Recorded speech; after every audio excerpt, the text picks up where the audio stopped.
Curtis, would you please state your full name for the record? My name is Clinton Eugene Curtis. And where do you reside? Tallahassee, Florida. And what is your profession? I'm a computer programmer. Would you please speak into the microphone so the audience can hear your testimony? I'm a computer programmer. Mr. Curtis, are there programs that can be used to secretly fix elections? Yes, How do you know that to be the case? because in October of 2000, I wrote a prototype for President Congressman Tom Feeney at the company I work for in Oviedo, Florida, that did just that.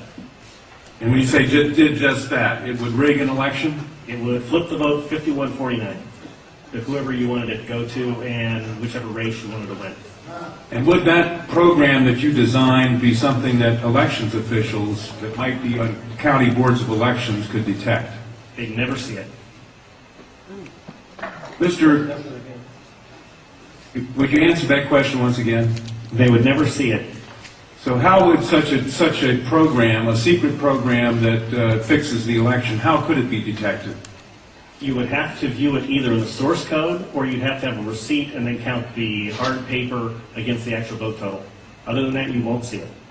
All right, Mr. Curtis, if you had been asked, you or others with your professional expertise had been asked to design a protective program that would protect the Ohio elections from against such software to fix the election, could you have done so? If we've been asked to make a program that could fix the election, sure, anybody can do it. No, could you have designed a program or a procedure or a protocol that would have protected Ohio against this kind of rigging? No, you have to look at the source code. You have to get probably programmers from both or all parties to look at the source code and determine if there's anything in there that shouldn't be there. I mean, it's a simple program. You're adding 1 to a person's total. It's 100 lines of code tops. All right. Are you aware of whether there was any protective action in Ohio against this kind of vote rigging through software? I don't know. You don't know? I don't know. You were not asked to assist in the development of any protective system. Is that correct? No, I was not. In Europe, have you reviewed at all the election results in Ohio? No, I haven't. Okay. Given the availability of such vote rigging software and the testimony that has been given under oath of substantial statistical anomalies and gross differences between exit polling data and the actual tabulated results, do you have an opinion whether or not the Ohio election, presidential election, was hacked? Yes, I would say it was. I mean, if you have exit polling data that is significantly off from the vote, then it's probably hacked. And your testimony is under oath? Yes, sir. And the testimony you've given is true? Yes, sir. Thank you.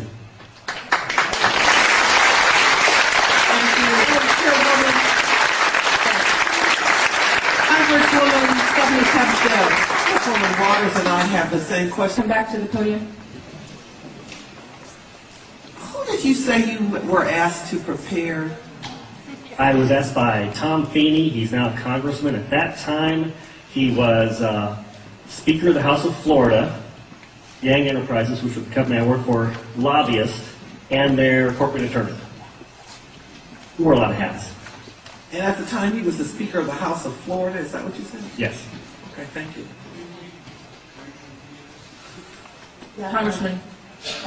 You say he was the lobbyist for the voting machine company at the same time he was Speaker of the House? I don't know what the voting machine company is. He was a lobbyist for Yang Enterprises. We had NASA contracts and Yang Enterprises did what? Computers? computers. Okay, and he was your lobbyist, your company's The lobbyist. lobbyist for that company, And yes. he asked you to design a code to rig an election Yes. while he was Speaker of the Florida House. Yes. This was during or previous to the 2000 election? Yes. October into September. And did he ever express why he wanted a code to rig an election? No, I immediately assumed that they were trying to keep you guys from cheating on it.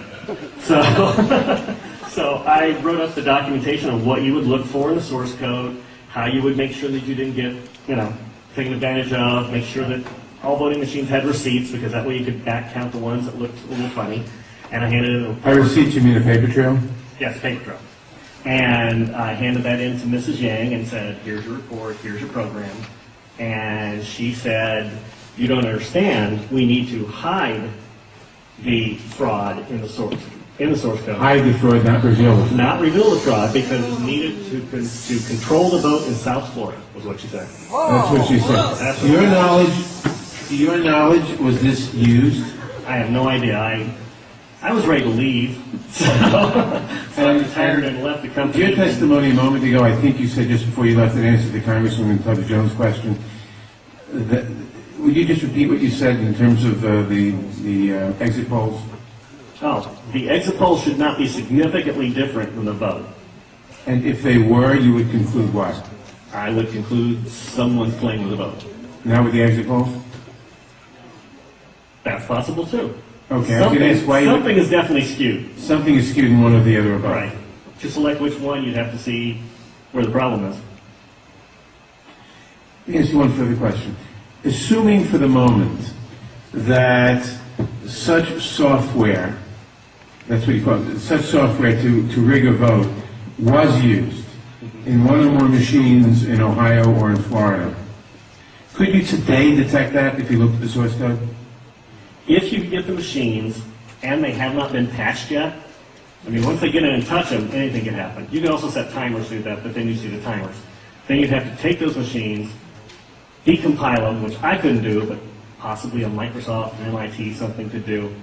You might be able to see it. You might. Not necessarily. Depends on how good they are at destroying what they had. Destroying what they had by tampering with the machine afterwards or by programming a destroy instruction in the first place? Right, because since you didn't...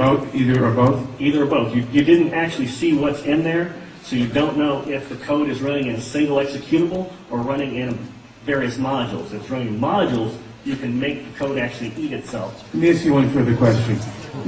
I've been told that people who assume that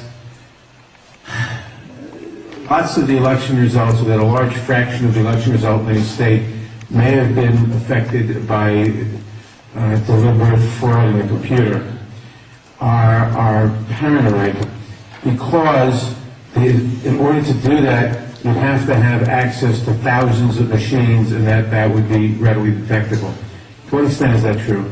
It depends on the technology you use. If you did a central tabulation machine that fed in, all you have to do is set a flag. You set a flag, the central tabulation machine would then flip your vote. So one person putting in bad code in a central tabulation machine can affect thousands and thousands or tens of thousands of votes. Right, and you could activate either automatically, or you could make it so that there's code existing on like an electronic machine that feeds it, where you would punch it in, it would set the flag, the server would see the flag, and then... And if you had a recount, and there were no paper trail, would that be, assuming that had happened, would that be revealable by seeing a discrepancy between what the central tabulator showed and what the individual machines, which had not been tampered with, showed? Not if I wrote it. Why not? In other words, I would make it match. You could work back from the tabulator to the individual machines, so that the tabulator would tell the machines to switch their results? Yes, it talks both ways. You can flip it to whatever you need. And they actually do talk to each other, the Yes. machines As long and as the it's tabulator. hooked up, as long as it's networked together, they can talk to each other.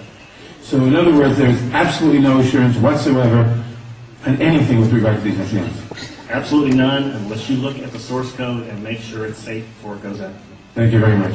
Thank you, Congressman Mathers. I know that Congresswoman Waters has a question, and then Senator Miller, and then Congresswoman Stephanie Tubbs Jones. This will only take a moment if you would come back to the... I'm new at this. As you know, there has been a lot of discussion about, I think it is Diebold Company, their relationship to the president and the administration, and supposedly comments about helping to ensure that the president was reelected. In your world, in your environment, have you heard any of this kind of discussion? Do you know people who work for Diebold? Do you have any sense of any actions that may have been taken? I don't know anything about that at all. Thank you. Sorry. Senator Miller? Thank you, Madam Chair. Sir, I suspect people will attack you in terms of your credibility. Could you restate once again your credentials? I'm a programmer. I worked for NASA, worked for ExxonMobil, worked for Florida Department of Transportation, and other elements of my story, because this company, well, let's get into it. Why not? This company also, they have NASA contracts, and they were basically downloading tons of information, I mean gigabytes worth, and handing them off to this little Chinese guy named Henry Nee, and it didn't seem right, and he was hacking things, and I wrote a program for DOT that allowed contractors to send their information into DOT, and he was kind of the quality assurance guy for software. He put a wiretapping module in the program that went out to the contractors so that it actually sent everything they sent back to Yang. So I reported all this, and just last March, I think, he was arrested for attempting to send anti-tank missile chips to the capital of Communist China. So, if that's correct, this is such a small thing. Of course, I think he only got a $100 fine. And no time. Thank you. Congresswoman Stephanie Tubbs Jones. Thank you. Thank you. We are now going to